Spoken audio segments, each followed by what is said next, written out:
सीधा कुरा, supported by Formula Plus, Creative and Ads Media. We leave your mark. लामखुट्टे बगाउँछ बिना धुवा फैलाई ताकि निन्द्रालाई नजर नलागोस्। अब सुरु हुन्छ जनताको चासो, गुनासो र प्रश्न सहितको विशेष कार्यक्रम सीधा कुरा।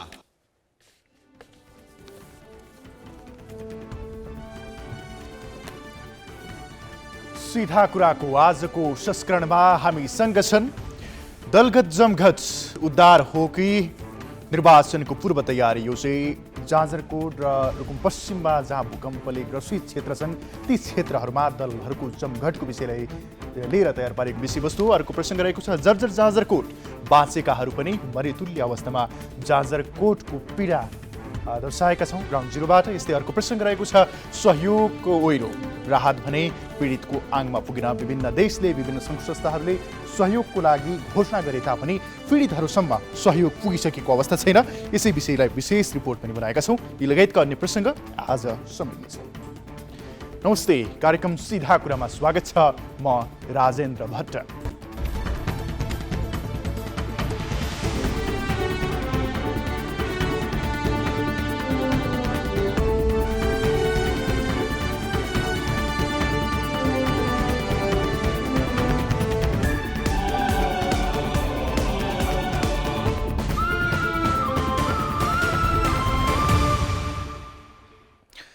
सबै उत्तै छन्, अर्थात् सहयोगको नाममा सानोतिनो मेला नै लागेको छ।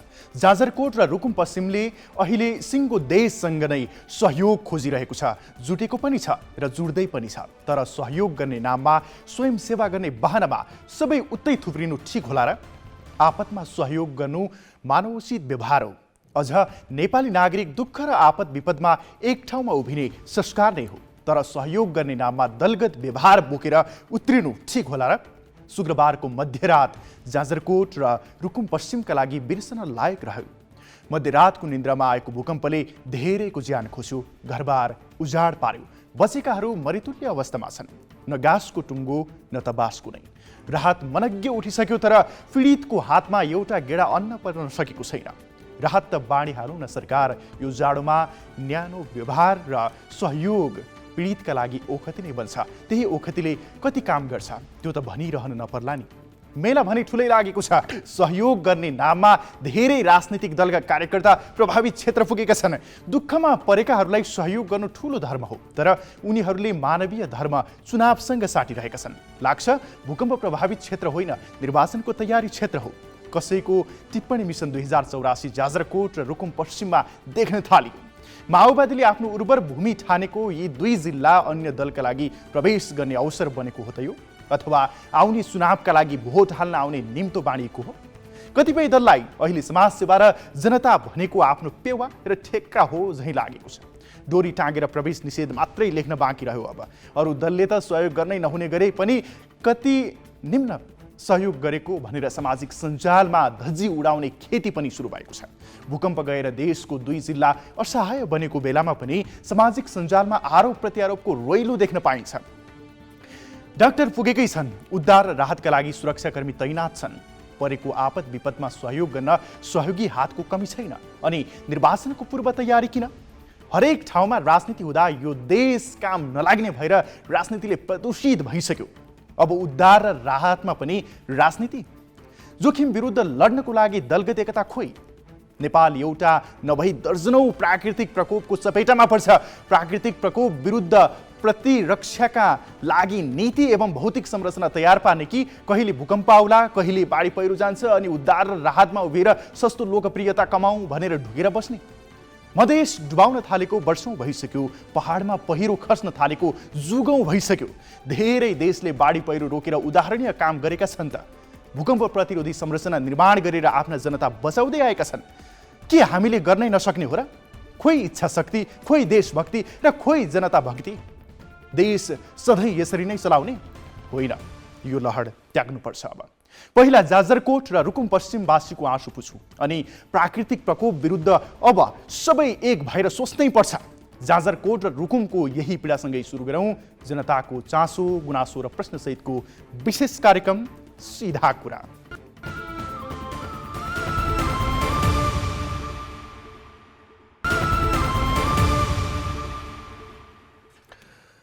प्रेक्षी कार्यक्रम सिधा कुराको नयाँ श्रृङ्खलामा स्वागत छ। आज पनि हामीले तपाईँहरूका चासो गुनासो र प्रश्न समेटेर तयार पारेका विभिन्न रिपोर्ट र त्यस विषयसँग सम्बन्धित पक्षसँग जवाफ लिनेछौँ। साथै कार्यक्रमको अवधिभर तपाईँहरूका चासो गुनासो र प्रश्नहरू छन् भने पनि हामीलाई स्क्रिनमा देखाएको नम्बरमा फोन तथा भिडियो कल गरी राख्न सक्नुहुनेछ। अब लागौँ आजको पहिलो विषयवस्तुतर्फ। आज हामीले पहिलो विषयवस्तु बनाएका छौँ जाजरकोट यति बेला भूकम्पको चपेटामा छ। जाजरकोट र पश्चिम रुकुम सोही क्षेत्रको विषयलाई लिएर हामीले एउटा विशेष रिपोर्ट बनाएका छौँ। सुरुको एउटा पहिलो विषयवस्तु बनाएका छौँ। हुन त आज हामीले विशेष गरी भूकम्पले दिएको यही पीडाको विषयवस्तु समेटेर विशेष रिपोर्टहरू तयार पारेका छौँ। अब लागौँ पहिलो विषयवस्तुतर्फ। मुलुकलाई भूकम्पले फेरि हल्लाउँदा यतिखेर जाजरकोट र रुकुम पश्चिम पीडामा छ। शुक्रबार राति आएको दबाव थेग्न नसक्दा यी दुई जिल्लामा धनजनको ठूलो क्षति भएको छ। शुक्रबार राति 11:57 जाजरकोटको रामीडाँडा केन्द्रबिन्दु भएर 6.4 रेक्टर स्केलको भूकम्प जाँदा जाजरकोट र रुकुम पश्चिममा गरी 157 जनाको मृत्यु भएको छ। 200 भन्दा बढी घाइते हुँदा 5000 भन्दा बढी संरचना ध्वस्त भएका छन्। चिसो मौसम भएकाले घाइते तथा पीडितले भोग्नु परेको समस्या झनै कष्टदायक छ। जाजरकोट र रुकुम पश्चिमले भोगेका झट्काहरू नौला थिएनन्, तर बेलैमा नसोच्दा र पूर्व तयारीका लागि केही पनि नगरिँदा यो क्षति भोग्नु परेको जगजाहेर छ। अहिले यी दुई जिल्लामा सहयोगको ओहिरो लागेको छ। स्वयंसेवाका लागि पनि यी दुई जिल्लामा थामिन नसक्नु नै मानिस पुगेका छन्। तर उनीहरूको ओहिरो दुःखमा मलम बन्नुभन्दा पनि राजनीतिक जस लिन पुगेको प्रश्न भएको छ, जसले दुःख र आपद विपदमा एक हुने नेपाली समाजलाई कसरी राजनीतिक स्वार्थको पछि दौडिने भनेर विवश पारिँदैछ भन्ने प्रश्न भएको छ। रिपोर्ट हेरौँ। पछिल्ला केही वर्षदेखि कर्णाली प्रदेश र सुदूरपश्चिमका धेरै जिल्लाहरूमा भूकम्पको सक्रियता बढी थियो। पछिल्लो 6 महिनामा मात्रै 25 भन्दा बढी भूकम्पको झट्का बेहोरेका यी दुई प्रदेशले खतराको सामना जहिले पनि गरिरहे। तर शुक्रबार राति आएको भूकम्पले कर्णालीको जाजरकोट र रुकुम पश्चिममा नराम्रो मानवीय तथा भौतिक क्षति पुर्यायो। यी दुई जिल्लामा 150 बढीले ज्यान गुमाइसक्दा घाइतेहरूको संख्या लगभग उस्तै छ। यद्यपि क्षतिको पूर्ण विवरण आउन अझै पनि समय लाग्न सक्छ, किनभने यी दुई जिल्लाभित्र भौगोलिक अवस्था जटिल र विकट छन्। रातको 11:47 गएको 6.4 म्याग्निच्युडको भूकम्पले कर्णाली प्रदेश मात्र नभएर संघीय राजधानी काठमाडौँलाई पनि हल्लायो। रातको समयमा आएको भूकम्पले जाजरकोट र रुकुम पश्चिममा धेरैको ज्यान लियो। एउटै घरदेखि 4 जनासम्मको शव निस्केको छ भने सिङ्गो गाउँ शोकाकुल बन्ने अवस्था आएको छ। जाजरकोटको चिउरी गाउँ यही दुःखको उदाहरण बनेको छ। नलगाड नगरपालिका भित्रको चिउरी गाउँमाथि अहिले दुःखको पहाड बज्रेको छ। नलगाड गाउँपालिकाले उसकी उपप्रमुख सरिता सिंहलाई समेत भूकम्पमा गुमाएको छ। जाजरकोट र रुकुम पश्चिममा कति भौतिक संरचना ध्वस्त भए, कति घरहरू पूर्ण क्षति भए यसको विवरण आउन बाँकी नै छ। तर गाउँघरतिर सग्लो घर देखिन छाडेका छन्, जमिन फाटेर ढाँचा परेका छन्। नेपाललाई भूकम्पीय जोखिम भएको मुलुकमा विश्वमा 11औं स्थानमा राख्ने गरिन्छ। हुन त नेपाल बहुप्रकोपीय जोखिम भएको देशभित्र पनि पर्छ। भूकम्पसँगको साइनो नेपालका लागि नयाँ नभई पुरानै हो। हिमालय क्षेत्रमा भारतीय प्लेट र उत्तरतर्फ रहेको तिब्बती प्लेट एक आपसमा ठोकिने क्रम जारी रहँदा नेपाल जहिले पनि जोखिममा छ। त्यसमाथि गोर्खा जिल्लादेखि पश्चिम र भारतको देहरादून पूर्वको भागमा विभिन्न 500 वर्ष यता ठूलो भूकम्प नगएको तर्फ भूगर्भविदहरूले बारम्बार चेतावनी पूर्ण भाषामा सुझाव दिँदै आएका छन्। तर सरकार र उसका निकायहरू यसतर्फ गम्भीर भनी भएको पाइँदैन, जसको असर जाजरकोट र रुकुम पश्चिममा देखियो भन्दा फरक नफर्ला। नलगाड नगरपालिकाको उपमेयर विषय थाहा त पाउनु भएको होला हैन। उहाँ पनि हाम्रो घरको मुनिको आफ्नो रुममा होइसिन्थ्यो क्या। फुपू पनि हिजो बेलुका आइसकेको थियो। अनि त्यसपछि अनि त्यही माथिको तलाले गर्दा तल मुनि चाहिँ फुपूलाई च्यापिसकेको रहेछ।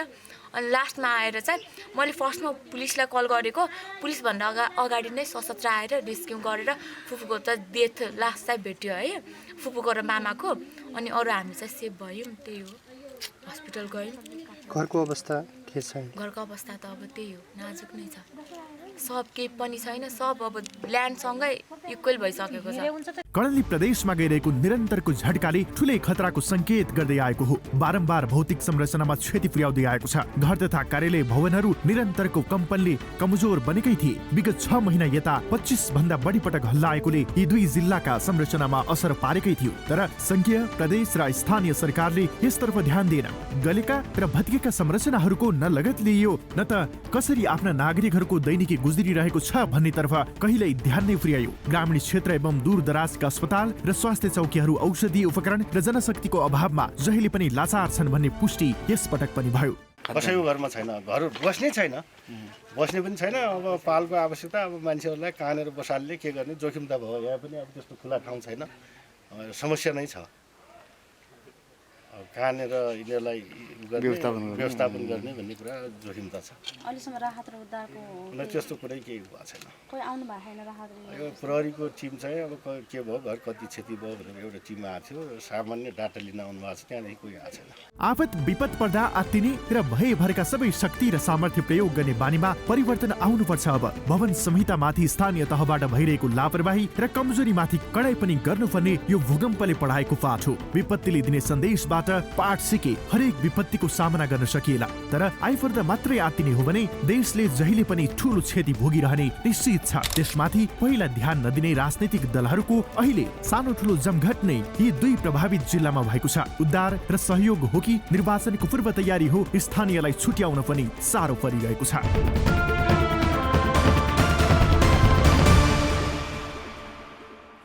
विषय वस्तु थियो जाजरकोटको, जहाँ भूकम्पले क्षतिग्रस्त पार्दा त्यहाँका नागरिकहरूले भोगिरहेको पीडा सम्बन्धीको एउटा रिपोर्ट थियो र यसै सम्बन्धी अर्को रिपोर्ट पनि हामीले बनाएका छौँ। एउटा दर्दनात्मक अवस्था जुन छ जाजरकोटको, त्यो क्षेत्रको अवस्था देखाउनको लागि अर्को रिपोर्ट छ हाम्रो यसै सम्बन्धीको। दुःख र दर्दमा छन् जाजरकोट र रुकुमवासी। अथाह पीडामा रहेका उनीहरूलाई अहिले एक सरो ओड्ने र एक गाँस खाने समस्याले पनि थलाएको छ। चिसोले सताएका उनीहरूसँग जिउ ढाक्ने आधार पनि छैन। आएका राहत लडिरहेका छन्, तर उनीहरूको हातमा परेको छैन। यो पीडाका बीच जाजरकोटवासी गुमाएका आफन्तहरूको मुहार सम्झिँदै ढलेका घरहरूतिर नियालिरहेका छन्। यो रिपोर्ट हेरौँ। केही दृश्य यस्ता हुन्छन् जो आँखाले देख्न चाहन्न, केही आवाज यस्ता हुन्छन् जो कानले सुन्न चाहन्न, तर व्यवस्था यस्तो हुन्छ कि सुन्नै पर्छ, हेर्नै पर्छ, परिस्थितिको सामना गर्नै पर्छ। यो लस्कर शव बोक्नेहरूको हो। यो लस्कर मृतकलाई आर्यघाटसम्म लैजानेहरूको हो। यो लस्कर भूकम्पले दिएको मुटु कमाउने पीडा बोक्नेहरूको हो। दशैं तिहारका लागि गाउँघर पुगेकाहरू दशैंको विदाई गरेर तिहारको प्रतीक्षामा थिए, तर जाँदा जाँदै दशैंले उनीहरूलाई कहिल्यै नभुल्ने पीडा दिएर गयो।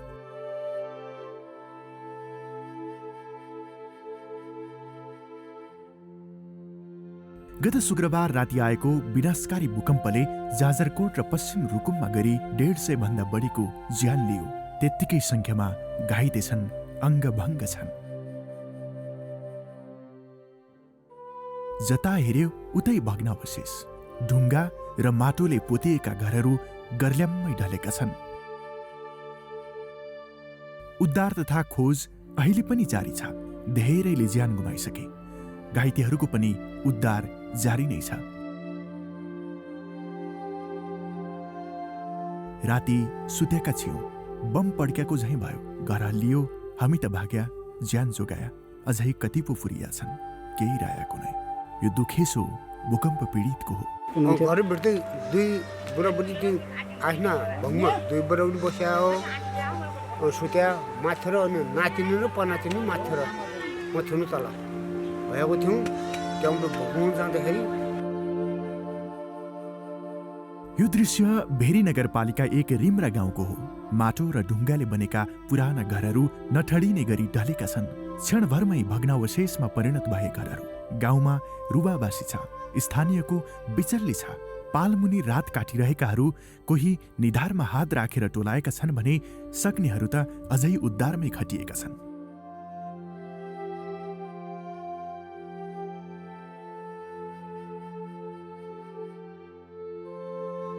जाजरकोटकै नलगाड नगरपालिका 1 चिउरीको चोसे टोल पनि भूकम्पले छेद भयो। राति आएको भूकम्पले घरहरू गर्ल्याम्मै ढले। कसैले छोराछोरी गुमाए त कसैले आमा बुवा गुमाए। यहाँ कसैका आँखा ओभानो छैन। गाउँमा सन्नाटा छाएको छ। सुनिन्छ त केवल चिचिहाट र गहिरो क्रन्दन।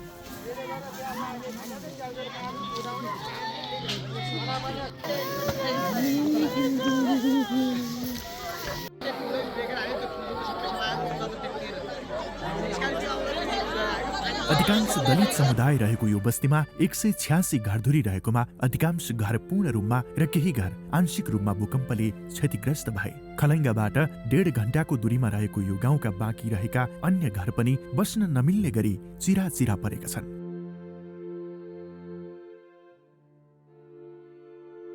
चोसे टोलमा मात्रै भूकम्पमा परि 14 जनाले ज्यान गुमाए। मृत्यु भएका अधिकांश व्यक्ति दशैं तिहार मान्न भारतबाट गाउँ फर्किएका थिए। तर न ज्यान रह्यो न त आफन्तसँग रमाउने धोको नै पूरा भयो।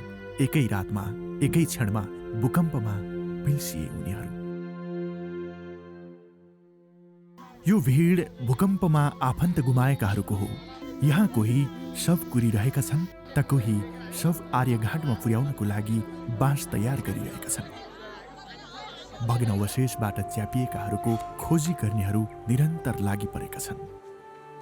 भूकम्पले जाजरकोट सदरमुकाम खलङ्गामा पनि धेरै भौतिक क्षति पुर्यायो। भूकम्प पीडितहरू खुला आकाश र पालमुनि बसेर रात काटिरहेका छन्। घरहरू भत्किएका छन् भने कतिपय चिरा परेर बस्न नसक्ने अवस्थामा भएपछि पालमुनि बसिरहेका छन्। बाहिर बस्नु परेपछि चिसोको समस्या बढेको उनीहरूको भनाइ छ। यहाँ क्षतिको यकिन तथ्याङ्क नभए पनि पूर्ण रूपमा क्षति भएका घरहरू पनि धेरै देखिन्छन्। भूकम्प पीडित भएका मान्छेहरूको अहिले पनि त्यो अवस्था छैन कि मैले अहिले पनि के गरिराखेको छु, हाम्रो घरमा के भइराखेको छ, त्यो अवस्था अहिले पनि उहाँहरूलाई क्लियर भएको छैन। यता रुकुम पश्चिमको अवस्था पनि उस्तै छ। जाजरकोट भूकम्पमा आधुनिक र पक्की घरभन्दा परम्परागत घरमा धेरै क्षति पुगेको छ। बिरालो जमिनमा रहेको क्षेत्रमा खचाखच घर बनाइएको देखिन्छ। बजार क्षेत्रमा पनि घरमा घर जुधाएर दुवैतिरबाट सडकलाई नै च्यापिएको छ।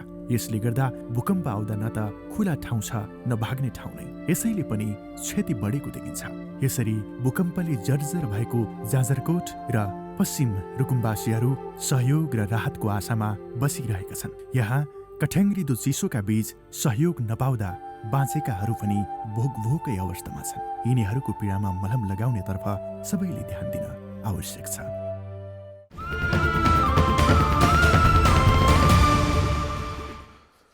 जाजरकोटको एउटा दृश्य थियो। हामी यसै सम्बन्धी थप कुराकानी गर्दैछौँ। हामीसँग संवाददाता सुदीप पुरी हामी जोड्दैछौँ उहाँलाई चाहिँ। जाजरकोटमा गएको भूकम्पले ठुलो क्षति पुर्याएको छ। जनधनको धेरै क्षति गरेको अवस्था छ। जाजरकोटको विशेष गरी नलगाड नगरपालिका 1 चिउरीको चोसे टोलमा भूकम्पले सबै टोल नै ढल्दा 14 जनाको ज्यान गएको छ भने धेरै घाइते भएको अवस्था छ। यस्तै जाजरकोटकै सदरमुकाम खलङ्गामा पनि ठुलो क्षति पुगेको छ। यस्तै अन्य क्षेत्रहरूमा रिम्रा गाउँमा पनि ठुलो क्षति पुगेको छ। पश्चिम रुकुमको अवस्था उस्तै छ, जर्जरपूर्ण अवस्था छ। अहिले सो क्षेत्रमा उद्धार र राहतका लागि थुप्रै व्यक्ति पुगेका छन्। विभिन्न राजनीतिक दलका नेता कार्यकर्ता पुगेका छन्। सरकारका अधिकारीहरू पनि पुगेका छन्। उहाँहरूले राहत वितरण तथा उद्धारमा सहयोग गर्ने बताए पनि चुनाव प्रचार गरिरहेको जस्ता दृश्यहरू पनि देखिएका छन्। हामी यस सम्बन्धी पनि त्यहाँको अवस्था के कस्तो छ ग्राउन्ड जिरोमै रहेर रिपोर्टिङ गरिरहनु भएका हाम्रा संवाददातासँग पनि हामी कुराकानी गर्ने प्रयास भने गर्नेछौँ, सम्पर्क गर्ने प्रयास गरिरहेका छौँ। हामी हाम्रा संवाददाता एवं कर्णाली ब्युरो प्रमुख सुदीप पुरीलाई जोड्ने प्रयास गरिरहेका छौँ। यद्यपि उहाँसँग सम्पर्क हुन सकिरहेको अवस्था छैन। त्योभन्दा अर्को प्रसङ्ग पनि हामीले भूकम्प पीडितकै सम्बन्धी बनाएका छौँ। एउटा भूकम्प पीडितहरूले त्यहाँ भोगिरहेको समस्याको बारेमा बनाएको अर्को प्रसङ्ग पनि छ। अर्को प्रसङ्गमा लागौँ। अब उहाँसँग सम्पर्क हुन सकेको अवस्था छैन, तर उहाँसँग हामी कन्ट्याक्ट गर्ने प्रयास पनि गरिरहेका छौँ। जाजरकोट र पश्चिम रुकुमको ग्राउन्ड जिरोको अवस्था के कस्तो छ यस सम्बन्धी हामी थप जानकारी लिनेछौँ। अहिले भने अर्को प्रसङ्गमा जानुभन्दा पूर्व एउटा छोटो ब्रेक लियौँ।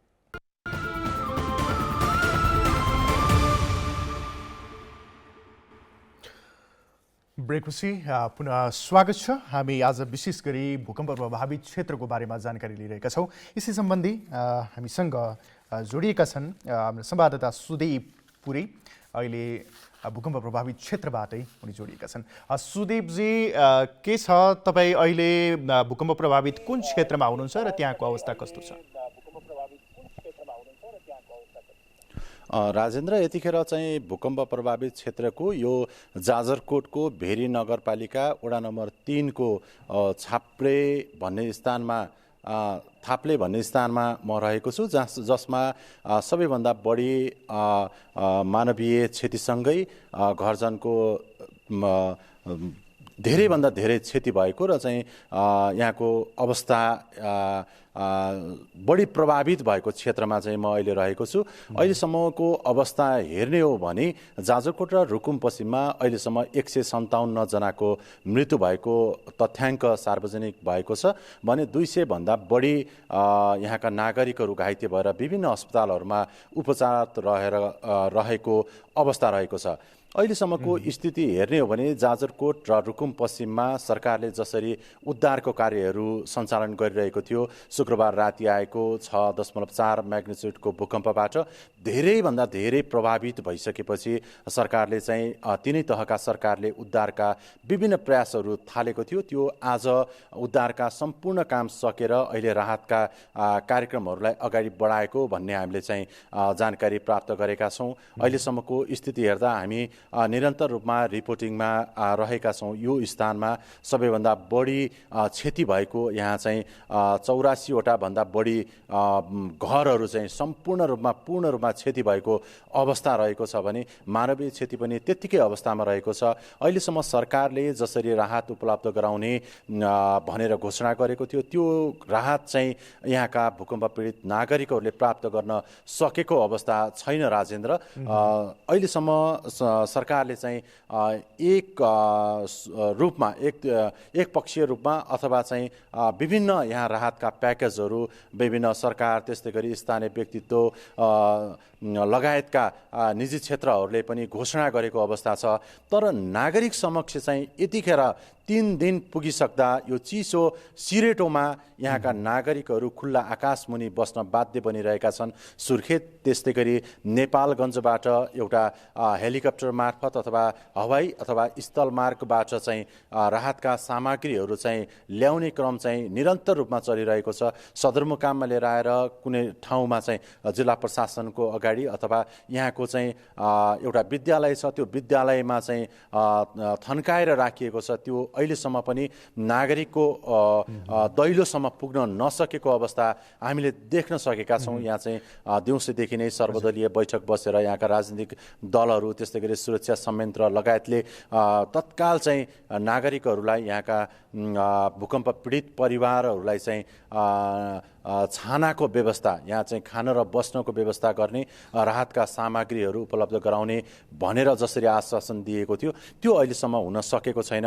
हामी यो पछाडि देख्न सक्छौँ। यो चाहिँ सबैभन्दा बढी प्रभावित भएको, पूर्ण रूपमा घर नष्ट भएको छ। यहाँका नागरिकहरू अहिले पनि चिसो सेरेटोमा बसिराख्नु भएको छ। यो हामी जता पनि हेर्न सक्छौँ त्यहाँ चाहिँ नागरिकहरू अहिले पनि भूकम्पको पराकम्पन लगातार रूपमा आइरहेको अथवा चाहिँ यहाँको त्रसित भएको अवस्थामा चाहिँ अधिकांश नागरिकहरू चाहिँ घरभन्दा बाहिर आएर खुल्ला आकाश मुनि चाहिँ बस्ने अवस्था छ भने जो प्रत्यक्ष रूपमा प्रभावित भएका नागरिकहरू थिए उनीहरूलाई अहिलेसम्म पनि राहत पुग्न सकेको छैन। हामी देखाउन सक्छौँ यसरी रात काटिराख्नु भएको छ।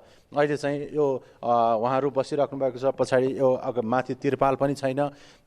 यो उहाँहरूको चाहिँ यो परिवार बसेको घर चाहिँ भत्किएको छ। अहिलेसम्म उहाँहरूले चाहिँ राहत पाउन सक्नु भएको छैन। उहाँ चाहिँ योभन्दा थोरै अगाडि चाहिँ एउटा सेल्टर निर्माण गरिएको छ जसमा 50 भन्दा बढी घर परिवारका नागरिकहरू 200 भन्दा बढी चाहिँ त्यहाँ आश्रित हुनुभएको छ, जसका कारण पनि अहिलेसम्म सरकारले राहत उपलब्ध अथवा चाहिँ खानपिनको व्यवस्था नगर्दा यहाँ स्थानीय टोलमा राधे राधे भन्ने एउटा संस्थाले चाहिँ स्वस्फूर्त रूपमा चाहिँ अगाडि बढाएर उहाँलाई चाहिँ बसालिरहेको अवस्था छ।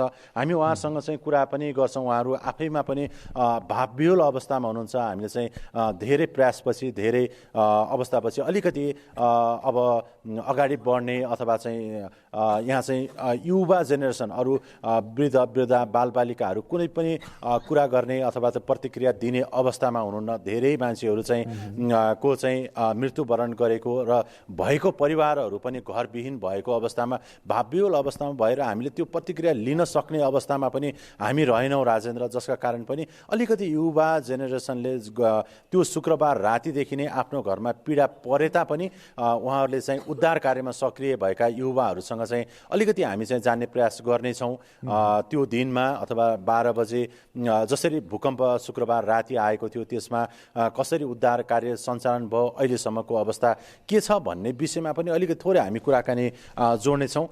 तपाईँहरूलाई अलिकति अगाडि मिल्छ हामीसित कुरा गर्न? यहाँबाट चाहिँ यो के भएको थियो अलिकति जानकारी गराइदिनुहोस् न है हामीलाई चाहिँ। हजुरको परिचय भनिदिनु न। नमस्कार, मेरो नाम सिमी भण्डारी। मेरो तपाईँहरू चाहिँ अहिले खुल्ला आकाशमुनि बसिराख्नु भएको छ। कुन तपाईँ यो घर भनिराख्नु भएको थियो? घर मेरो यो दुईटा घर हो, उतापट्टि घर र यो घर मेरो हो। उता अफिस नापे कार्यालय गभर्मेन्ट अफिस भएको उतापट्टिको घर, यता चाहिँ हामी बस्ने घर। टोटल यहाँ पनि दुईजना चाहिँ परिवारका तपाईँको घरमा बस्ने मृत्यु भएको भने स्टाफ नै भनौँ, अब फ्यामिली नै भनौँ। अब हामी त एज अ फ्यामिली नै बसिरहेको थियौँ सबैजना, दुईजना बित्नुभयो। जस्तो तपाईँहरू चाहिँ एउटा राधे राधे भन्ने संस्थामा पनि आबद्ध हुनुहुँदो रहेछ।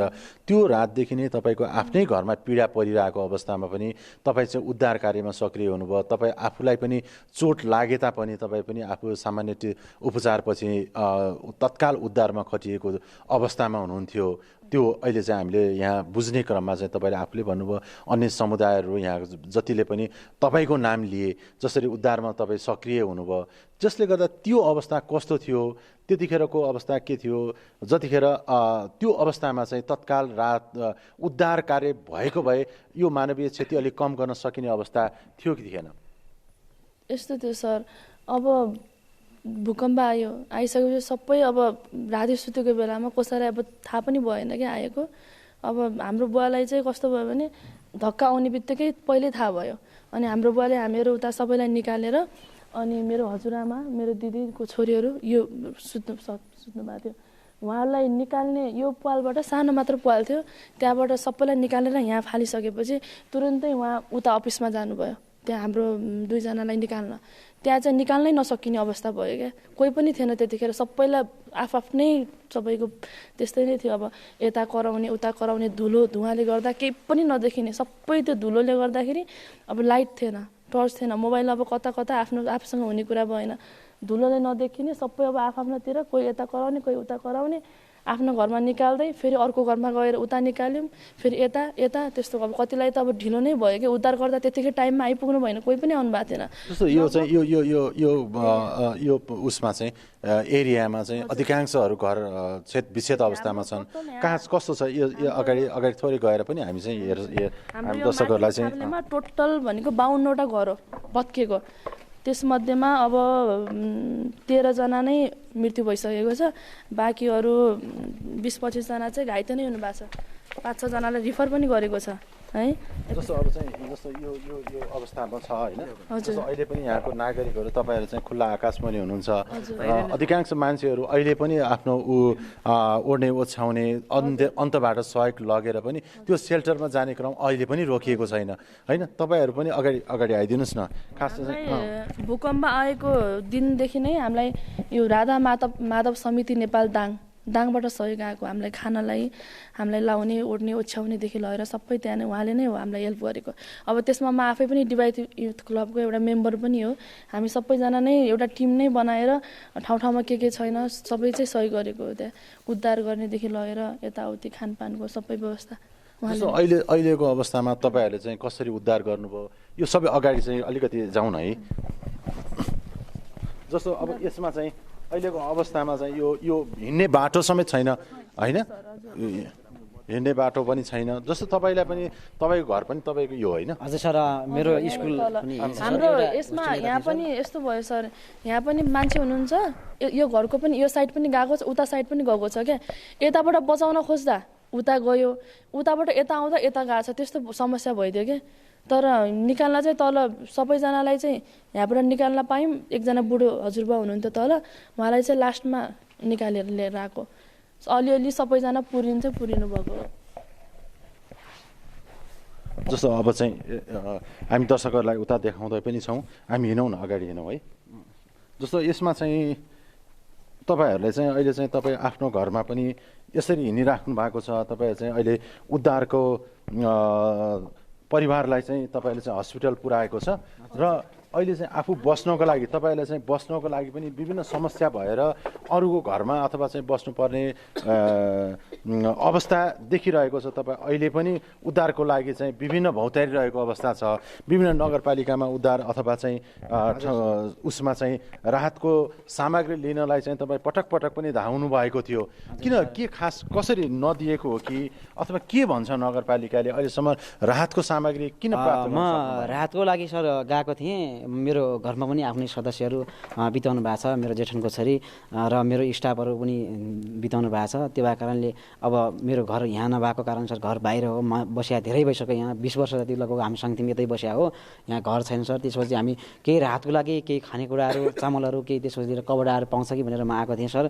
अहिले पाउँदैन, अब भोलि एउटा यहाँ मिटिङ बस्नुपर्छ, मिटिङ बसिसकेपछि मात्रै वितरण हुन्छ, या साँझ या भोलिसम्म भन्ने कुरा भयो सर। त्यही भएर म अहिले पर्खिनु बसिएको छु सर।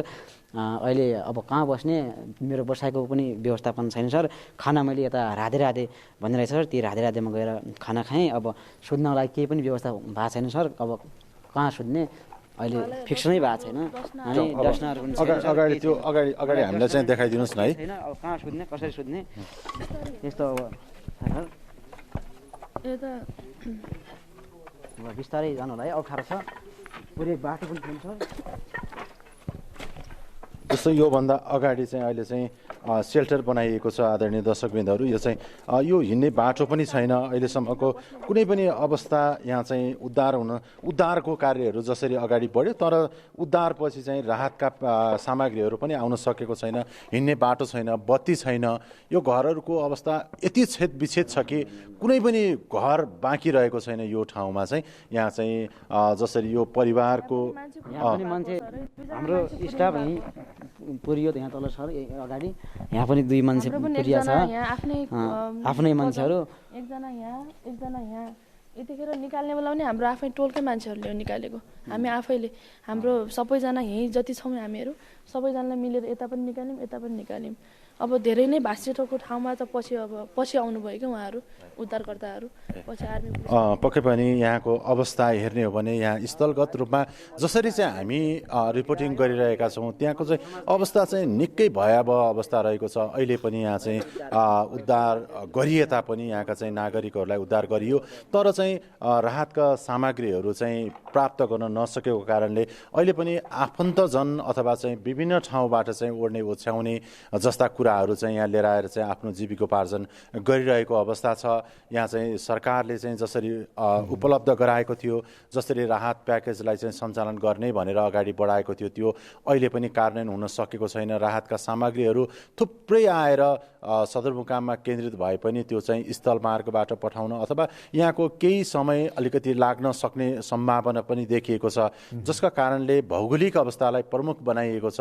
यहाँ चाहिँ हेलिकप्टरबाट हवाई चार्टर गरेर उद्धारका सामग्रीहरू ल्याइएको छ, तर चाहिँ भौगोलिक दृष्टिकोणबाट सबैभन्दा बढी मानवीय क्षति भएको नलघाट वडा नम्बर 1 मा रहेको त्यहाँ आज सामूहिक दाह संस्कार गरिएको छ, तर त्यहाँका नागरिकहरूले अहिलेसम्म पनि राहतको प्याकेज पाउन सकेको छैन।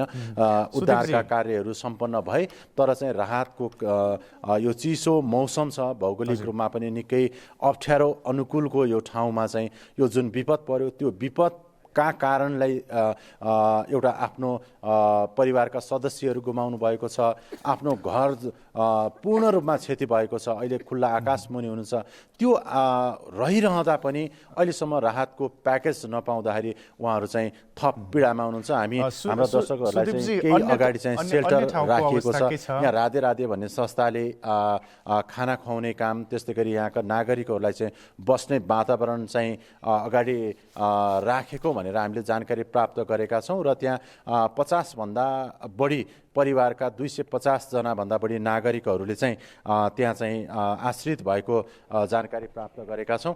पक्कै पनि हामी हाम्रा दर्शकहरूलाई चाहिँ यो ठाउँसम्म हामी लग्ने प्रयास गरिरहेका छौँ। यहाँ चाहिँ अहिले खानपिनको काम चलिरहेको छ। धेरै बच्चा-बच्ची वृद्धहरू चाहिँ अहिले पनि यहाँ चाहिँ आश्रित हुनुभएको छ, यसरी सुतिराख्नु भएको छ। यो चाहिँ जुन त्रिपाल छ, यो त्रिपाल पुगेको छैन। यो राधे भन्ने संस्थाले लिएर आएर त्रिपाल राखेको यो आफन्त शीतहरू आइरहन्छ। तर यो जति पनि देख्न सकिन्छ, जति पनि यो अहिलेसम्म देख्न सकिन्छ, जसरी यहाँ चाहिँ सुतिराख्नु भएको छ, यो चाहिँ आफ्नै घर परिवारबाट आफ्नो स्थानीयको सहयोगबाट चाहिँ लिएर आएर ओढ्ने ओछ्याउनेको व्यवस्था गरेर अहिलेसम्म बसिरहेको अवस्था छ भने अन्य नागरिकसँग पनि, अन्य पीडितसँग पनि हामी कुरा गर्न चाहन्छौँ। यहाँ कसरी व्यवस्थापन गर्नुभएको छ, कसरी चाहिँ अगाडि बढिराख्नु भएको छ भन्ने विषयमा चाहिँ हामी यहाँ दर्शकहरूलाई चाहिँ देखाउन चाहन्छौँ।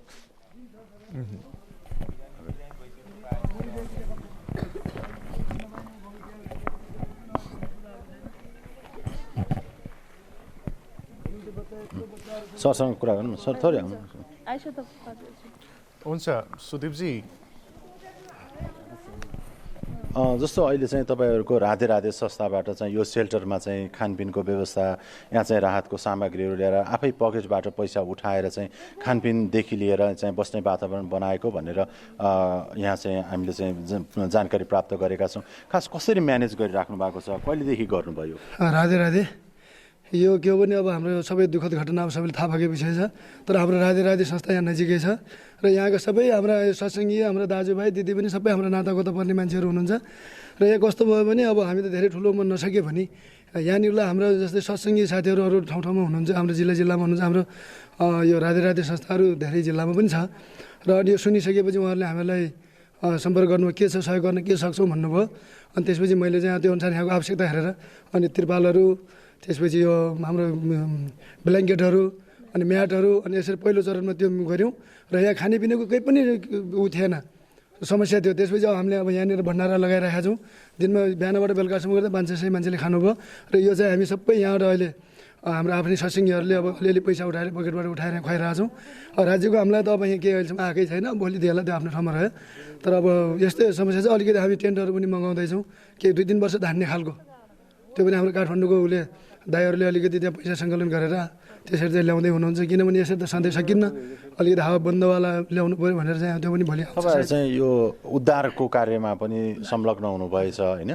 जस्तो त्यो अवस्थामा उद्धार गरिरहँदा अथवा तपाईँहरू आफै उद्धारमा हुनुहुन्छ, आफै चाहिँ खानपिनको व्यवस्था गरिराख्नु भएको छ, आफै वासस्थानको व्यवस्था गरिराख्नु भएको छ, सरकारले चाहिँ थुप्रै मात्रामा चाहिँ राहतका सामग्री वितरण गरिरहेको भनेको छ, त्यो किन नआएको जस्तो लाग्छ? किन, के कारणले तपाईँहरूले चाहिँ प्रयास गर्नु भएको छ कि छैन, अथवा राज्यको चाहिँ उपस्थित छ कि छैन अहिलेसम्म? अहिलेसम्म खासै त्यस्तो चाहिँ एकदम तत्काल हुने खालको जो हुनुपर्थ्यो त्यस्तो टेक्निकल मिलाउन सके जस्तो मलाई लागेको छैन। सामग्री आएको छ तर पाउनुपर्ने मान्छेले तत्काल पाएन कि। यो अलिकति मिलाएर अलि प्लानिङ राम्रो गरेर पहिलो चरणमा कुन सामान दिने, दोस्रो चरणमा कुन सामान दिने, तेस्रो चरणमा कुन सामान दिने खालको चाहिँ त्यस्तो गर्नुपर्नेमा अब एकैचोटि भवनकै चाहिँ कुरा गरेर पनि भएन। सुदीपजी, हस् हामी थप प्रसङ्गहरू अन्य कुरामा जोड्नेछौँ, अन्य रिपोर्टहरूमा जोड्नेछौँ। हस् सुदीपजी, धन्यवाद। हामीले सुदीप पुरी हामीसँग जोडिनु भएको थियो, भूकम्प प्रभावित क्षेत्रबाट प्रत्यक्ष रूपमा उहाँलाई जोडेका थियौँ। अब अर्को रिपोर्ट छ हामीसँग, अर्को प्रसङ्ग पनि हाम्रो विपद सम्बन्धी नै रहेको छ, यो पीडा सम्बन्धी नै रहेको छ, भूकम्प सम्बन्धी नै रहेको छ। भूकम्पका पीडितहरू एकातिर आफन्त गुमाउनुको पीडामा छन् भने अर्कोतिर गाँसबासको सहयोगको आशमा छन्। दुई जिल्लामा पुर्याएको क्षति भयावह छ। कठ्याङ्ग्रिदो चिसोका कारण सहयोग झनै टटकारो बनेको छ। पीडितका लागि सहयोगको घोषणा पनि देश विदेशबाट भएका छन्। एकद्वार प्रणालीबाट सहयोग गर्ने सरकारी तयारी छ, तर सरकारको सहयोग लिन र दिन कति झन्झटिलो प्रक्रिया पुरा गर्नुपर्छ भन्ने बारे पनि सबै ज्ञात छन्। तर यो विपत्तिको बेला सरकारको सहयोग फास्ट्र्याकबाट हुन जरुरी छ। यो देशमा विपत्ति आइलाग्दा कतिपयलाई कमाउने अवसर पनि बन्ने गरेको छ। यही कारण पनि सरकारले सहयोगका लागि एउटा सरकारी कोषको स्थापना गरेको छ भने नेपाल प्रहरीले पीडितको नाममा सहयोग गर्दा ठगिने स्थिति आउनेतर्फ सचेत गराएको छ। भूकम्प प्रभावित क्षेत्रका पीडितको सहयोगका लागि र पुनर्स्थापनाका लागि देश विदेशबाट ओहिरो नै लाग्दा त्यसको सदुपयोग भए प्रभावित क्षेत्रले नयाँ जीवन पाउन देखिन्छ। संवाददाता गोविन्द कुवरले तयार पारेको यो रिपोर्ट हेरौँ। महाविपत्तिको यो बेलामा देशभरबाट उत्साहजनक रूपमा सहयोगको घोषणाहरू भइरहेका छन्। संघीय सरकारदेखि प्रदेश र स्थानीय सरकारदेखि विभिन्न संघ संस्थाहरूले सहयोगको घोषणा गरिरहेका छन्। यसै गरी खाद्य तथा स्वास्थ्य सामग्री एवं लत्ता कपडा पनि उपलब्ध गराउने घोषणाहरू भइरहेका छन्। यस्तै नेपालका छिमेकी देश चीन र भारत सहित अन्य देशहरूले पश्चिम नेपालका भूकम्प प्रभावितलाई राहतका लागि सहयोग गर्ने प्रतिबद्धता जनाएका छन्। यस्तो प्रतिबद्धता जनाउनेमा उत्तरी छिमेकी चीन र दक्षिणी छिमेकी भारत सहित पश्चिमा देशहरू पनि रहेका छन्। उत्तरी छिमेकी चीनले भूकम्प पीडितका लागि 10 करोड रुपैयाँ बराबरको राहत सामग्री दिने घोषणा गरेको छ। भारतीय प्रधानमन्त्री नरेन्द्र मोदीले पनि भूकम्प प्रभावितका लागि सक्दो सहयोग गर्ने प्रतिबद्धता जनाएका छन्। यता देशभित्रका सरकारी गैर सरकारी संस्थाहरूबाट पनि सहयोगको ओइरो नै लाग्न थालेको छ। तर सहयोगको ओइरोसँगै डर पनि उत्तिकै छ। यतिखेर भूकम्प प्रभावितहरू जाडो छल्न ओड्ने ओछ्याउनेको व्यवस्था नहुँदा आगोको सहारामा रात काटिरहेका छन्। उठेको र घोषणा भएको सहयोग पीडितको हातमा पुग्ला या नपुग्ला भन्ने ठूलो चिन्ता छ। यता सरकारले भूकम्प पीडितको राहतका लागि सहयोग गर्न आग्रह गर्दै सहयोग रकम प्रधानमन्त्री दैवी प्रकोप उद्धार कोषमा जम्मा गर्न भनेको छ। देश विदेशमा रहेका सहयोग गर्न इच्छुक सम्पूर्ण महानुभावले प्रधानमन्त्री दैवी प्रकोप उद्धार कोषको राष्ट्रिय वाणिज्य ब्याङ्कमा रहेको चल्ती खाता नम्बर 1130010003762001 मा जम्मा गर्न सकिने पनि सरकारको भनाइ छ। हिजोको भूकम्पलाई केन्द्रबिन्दुमा राखेर आजको मन्त्री परिषदको बैठक आकस्मिक ढङ्गले बोलाइएको थियो र मन्त्री परिषदले यिनै विषयलाई मात्रै केन्द्रबिन्दुमा राखेर केही निर्णयहरू गरेको छ। सम्वत 2080 कार्तिक 17 गते राति 11:47 मा जाजरकोट र रुकुम पश्चिम जिल्लामा जाजरकोट जिल्लाको बारेकोट गाउँपालिका 1 रामी डाँडालाई केन्द्रबिन्दु बनाएर गएको भूकम्पका कारण ठूलो मात्रामा भएको धनजनको क्षतिप्रति नेपाल सरकारको तर्फबाट गहिरो दुःख प्रकट गर्दछ भन्ने निर्णय गरिएको छ। उक्त भूकम्पमा परि निधन भएकाहरूप्रति हार्दिक श्रद्धाञ्जली अर्पण गर्दै शोक सन्तप्त परिवारप्रति संवेदना व्यक्त गर्ने घाइतेहरूको शीघ्र स्वास्थ्य लाभको कामना पनि मन्त्री परिषदको बैठकले गरेको छ। खोज उद्धार तत्काल राहत र घाइतेहरूको निःशुल्क उपचारमा प्राथमिकता दिने साथै भूकम्पबाट विस्थापित भएका परिवारलाई अस्थायी आवास र सुरक्षा प्रबन्ध खानेकुरा सहितको सुरक्षा प्रबन्ध मिलाउने भन्ने पनि निर्णय भएको छ र सुर्खेतलाई मुख्य सम्पर्क स्थल र नेपालगञ्जलाई सहायक सम्पर्क स्थल बनाई खोज उद्धार र राहत सम्बन्धी एक कार्य एकद्वार प्रणालीबाट हुने व्यवस्था मिलाउने भन्ने पनि निर्णय भएको छ। मृतक परिवारलाई तत्कालका लागि प्रति परिवार 2 लाखका दरले राहत उपलब्ध गराउने भन्ने निर्णय भएको छ। छिमेकी लगायत मित्र राष्ट्र र अन्तर्राष्ट्रिय सङ्घ संस्थाबाट औपचारिक रूपमा प्रस्ताव भएको सहयोग स्वीकार गर्ने तथा त्यस्तो सहयोगका लागि नेपाल सरकारको तर्फबाट धन्यवाद ज्ञापन गर्ने भन्ने पनि निर्णय भएको छ। भूकम्प पश्चात तत्काल खोज उद्धार राहत र घाइतेको उपचारमा खटिने सरकारी निकाय स्थानीय तह प्रदेश सरकार व्यक्ति एवं सङ्घ संस्थालाई विशेष धन्यवाद दिँदै जिल्ला विपद व्यवस्थापन समितिसँग समन्वय गरी यसलाई नियन्त्रण दिन आग्रह गर्ने भन्ने पनि निर्णय भएको छ। प्रधानमन्त्री दैविक प्रकोप उद्धार कोषमा रकम जम्मा गर्नेलाई धन्यवाद दिँदै सहयोगका लागि अपिल गर्ने भन्ने निर्णय पनि भएको छ। यता नेपाल प्रहरीले उठेको रकम र उठाइन खोज्ने रकमको दुरुपयोग हुनेतर्फ सबैलाई सचेत गराएको छ। प्रहरीले भूकम्प पीडितका नाममा आर्थिक सहयोग गर्दा ठगिनबाट बस्न आग्रह गर्दै इन्टरनेटबाट हुने ठगी र आर्थिक शोषणबाट जोगिन आग्रह गरेको छ। विदेशी निकाय तथा सरकारी र निजी कम्पनीहरूले जाजरकोट र पश्चिम रुकुमका पीडितहरूलाई उपलब्ध गराउने भनिएको हालसम्मको विवरण यस्तो छ। सहयोग गर्ने निकाय चीन रकम 10 करोड बराबरको राहत सामग्री। भारत राहत सहयोग गर्ने प्रतिबद्धता। संघीय सरकार 10 करोड सहयोग गर्ने घोषणा। बागमती सरकार 1 करोड 50 लाख घोषणा। लुम्बिनी सरकार 1 करोड 50 लाख घोषणा। सुदूरपश्चिम सरकार 1 करोड। कोशी सरकार 1 करोड। पोखरा महानगरपालिका 50 लाख। तिलोत्तमा नगरपालिका 10 लाख। बगटान फुटसिल गाउँपालिका 2 लाख। परशुराम गाउँपालिकाका प्रमुख भरत जोशी 1 लाख। भरतपुर महानगरपालिका 1 करोड। राष्ट्रिय सभा अध्यक्ष गणेश तिमल सिन्हा 1 महिनाको तलब। नेपाल टेलिकम 5 दिन निशुल्क सेवा। बुटवल उपमहानगरपालिका 25 लाख। निजी कम्पनीहरू बुद्ध एयर 1 करोड। एनसेल 50 लाख क्यास। एनसेल 40 लाखको ब्यालेन्स निशुल्क। नेपाली काङ्ग्रेस 50 लाख। नेकपा एमाले 1 करोड। भाटभटेनी सुपरमार्केट 1 करोड 11 लाख 11 हजार। Citizens Bank 25 lakh. Arna beer 25 lakh. NRNA RK समूह 21 लाख। नेपाल विद्यार्थी संघ 7 लाख 11 हजार। कैलाश हेली 10 लाख। एनआरएनए बद्री समूह 10 लाख तथा 1 करोडको राहत कोष। नेपाल समाजवादी पार्टी नेसपा 10 लाख। राष्ट्रिय प्रजातन्त्र पार्टी राप्रपा 25 लाख। नेपाल क्रिकेट संघ क्यानले नेपाल र ओमान बीचको फाइनल खेलमा टिकट बिक्रीको आधा रकम। Nepal communist party 1 lakh. निर्माण व्यवसायी परिषद 25 लाख। यी लगायत विदेशी तथा सरकारी र निजी कम्पनीहरूले भूकम्प पीडितलाई राहत दिने कार्यको धमाधम घोषणा गरिरहेका छन्।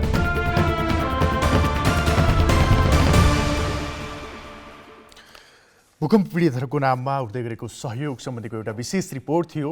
राहत तथा उद्धारको लागि काम जारी रहेको छ। पीडितहरूलाई सहयोगका लागि राहत रकम त उठेको छ, तर पीडितहरू समक्ष नपुगेको अवस्था हामीले केही बेर अगाडि कुराकानी गरेका थियौँ। संवाददातालाई जोडिएका थिए हामीसँग सुदीपुरी। अब हामी कुराकानी गर्दैछौँ भूगर्भविद भरत प्रसाद कोइराला सर हामीसँग जोडिनु भएको छ। उहाँसँग चाहिँ हामी पश्चिम क्षेत्र भूकम्पको कति जोखिममा छ लगायतका विषयमा र यो जाजरकोट भूकम्पको विषयमा कुराकानी गर्नेछौँ। सर, यहाँलाई स्वागत छ कार्यक्रम सिधा कुरामा।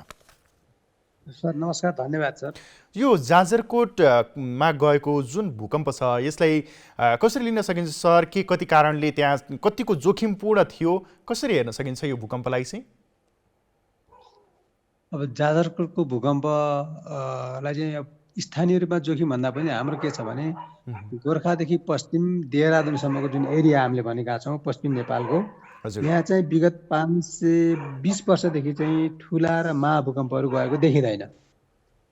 त्यसैले अब यतादेखि पश्चिमकै क्षेत्रमा पर्यो। त्यसैले सबै चाहिँ हाम्रो के भने भूकम्पीय जोखिम क्षेत्र हो, किनभने त्यहाँ दुईटा प्लेट, यता उत्तरतिरको चाहिँ तिब्बतन प्लेट र दक्षिणतर्फको इन्डियन प्लेट निरन्तर रूपमा चाहिँ जुधिरहेका छन्, एक आपसमा ठक्कर खाइरहेका छन्, एउटा अर्कोमाथि एउटा मुनि एउटा घुस्रिने क्रम चलिरहेको छ। त्यसैले त्यहाँको चाहिँ तिनीहरू दुईटाको जुधाइको कारण त्यहाँ शक्ति सञ्चित भएको छ। त्यो शक्ति निश्चित हुने क्रममा अब गोर्खादेखि हुन त अल नेपालै उत्तिकै जोखिम हो, तर पनि गोर्खादेखि पश्चिम देहरादुनसम्म अलि बढी जोखिम देखिएको छ, किनभने त्यो शक्ति सञ्चित भएको छ। त्यो शक्ति सञ्चित भएको निस्किने एउटै माध्यम भनेको भूकम्प हो। त्यसैले बेला बेलामा चाहिँ पश्चिम नेपालमा चाहिँ भूकम्पहरू गइरहेका छन्। त्यसैको श्रृङ्खलाको रूपमा एउटा यो जाजरकोटको भूकम्प पनि पछिल्लो समयको भूकम्प हो। यो भूकम्पको जोखिम न्यूनीकरण गर्न सकिन्थ्यो या यो समस्याबाट उन्मुक्ति पाउनको लागि के गर्न सकिन्छ? सावधानीको लागि के अपनाउन सकिन्छ होला सर? अब यो जोखिम त छँदैछ। हजुर, भूकम्पको न्यूनीकरण गर्न सकिन्थ्यो यदि हामीले चाहिँ गोर्खा भूकम्प पछाडि हामीले चाहिँ नयाँ बिल्डिङ कोडहरू पनि बनायौँ, भवन निर्माण संहिताको पनि हामीले बन्यो। त्यही भवन निर्माण संहिता त्यस पछाडि बनेका घरहरूलाई त्यही भवन निर्माण संहिताको प्रयोग गरेर बनाउन सकेको भए, अथवा त्यहाँ भएका पुराना घरहरूलाई पनि ल तिमीहरू चाहिँ यसलाई प्रबलीकरण गर अथवा सबलीकरण गर भनेर अलिकति चाहिँ घचघच्याउन सकेको भए जोखिम न्यूनीकरण गर्न त सकिन्थ्यो भन्ने लाग्छ मलाई। अब पूर्व तयारीको रूपमा त अब हामीले के गर्ने भने अब अहिले त भूकम्प गइसक्यो, यो त अब टरिहाल्यो भनौँ, एक किसिमबाट चाहिँ अब गइसक्यो, यसको भएको क्षति र उहरूलाई त हामीले केही पनि गर्न सक्दैन। तर अब पनि हामीले चाहिँ सचेत भयौँ र अलिकति चेतना फैलाउन सक्यौँ भने अब बन्ने घरहरूलाई कडाइका साथ चाहिँ भवन निर्माण संहिताको प्रयोग गरेर भूकम्प पद्धति बनाउन सकियो भने अबका यसपछिका चाहिँ भूकम्पहरूलाई चाहिँ बाट चाहिँ को क्षति चाहिँ हुने क्षति चाहिँ न्यूनीकरण गर्न सकिएला। हस् सर, समय दिनुभयो, धन्यवाद यहाँलाई। हामीले कुराकानी गरेका थियौँ भूगर्भविद भरत प्रसाद कोइराला सर हामीसँग जोडिनु भएको थियो। जुन भूकम्प गयो जाजरकोटमा, यो भूकम्पको जोखिम अझै पनि टरेको छैन। यद्यपि यस सम्बन्धी हामीले छोटो कुराकानी गरेका थियौँ र आज पनि कार्यक्रमको निर्धारित समय सकिएको छ। आज हामीले विशेषतः प्रस्तुत गऱ्यौँ भूकम्प गइसके पश्चातको विभिन्न रिपोर्टहरू प्रसारण गरेका थियौँ। ग्राउन्ड जिरोबाट हामीले प्रत्यक्ष लाइभ पनि गऱ्यौँ र भूगर्भविदसँग कतिको खतरा छ लगायतको विषयमा कुराकानी पनि गऱ्यौँ। आज भने कार्यक्रमको निर्धारित समय सकिएको छ। थप विषयवस्तु र प्रसङ्ग अर्को संस्करणमा प्रसारण गर्ने नै छौँ। दिनसम्मको लागि म सहित हाम्रो सम्पूर्ण युनिट बिदा चाहन्छु। नमस्ते।